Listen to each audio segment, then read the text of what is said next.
بسم اللہ الرحمن الرحیم۔ کیا انشورنس کرانا جائز ہے؟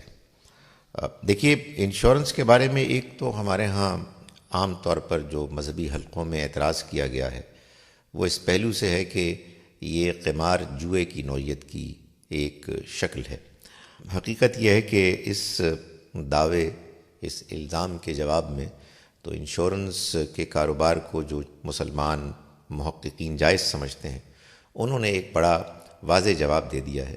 کہ جبکہ ایک جانب جوا قمار ایک ایسی ایکٹیویٹی ہے کہ جس میں کوئی کام، کوئی معیشت کے اندر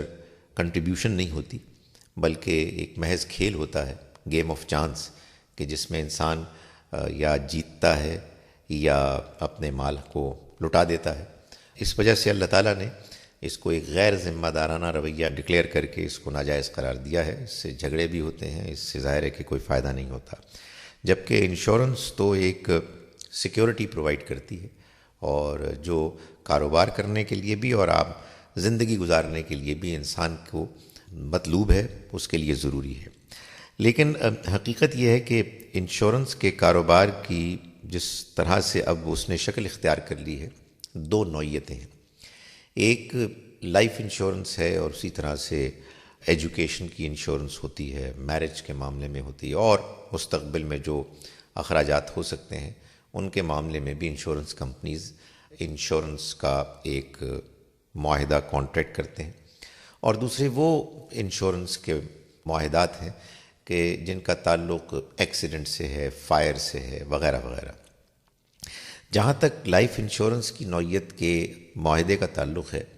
اس میں ہوتا یہ ہے کہ انسان بالآخر ایک میعاد، ایک مدت پوری ہو جانے کے بعد جو اپنی اصل رقم ہے اس سے کہیں زیادہ رقم وصول کرتا ہے، اور وہ اس طرح سے اس کو حاصل ہوتی ہے کہ انشورنس کمپنی اس کے اپنے سرمائے کو، کہ جو وہ پریمیم کی شکل میں ادا کرتا ہے، اس کو انویسٹ کرتی ہیں۔ ظاہر ہے کہ اگر یہ انویسٹمنٹ جائز انویسٹمنٹ کے موقعوں پر استعمال ہو، ایونیوز میں اس کو خرچ کیا جائے، انویسٹ کیا جائے، تو کوئی مضائقہ نہیں ہے، اس میں کوئی دینی طور پر اعتراض نہیں ہو سکتا۔ لیکن اگر انسان انشورنس کروائے، لائف انشورنس ہو یا اسی کی نوعیت کی اور ایجوکیشن یا میرج والی ہو، جس میں آپ کو اپنی رقم سے کہیں زیادہ اماؤنٹ ملے، جو انفلیشن کے ریٹ سے بھی کہیں زیادہ ہے،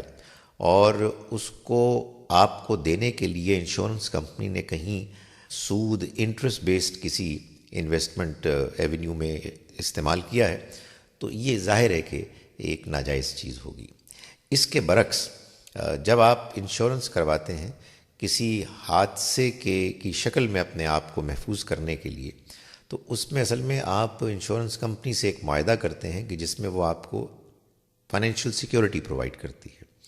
یہ بات کہ وہ اس پریمیم اماؤنٹ کو کہ جو آپ ان کو دے رہے ہیں کہاں انویسٹ کرتے ہیں،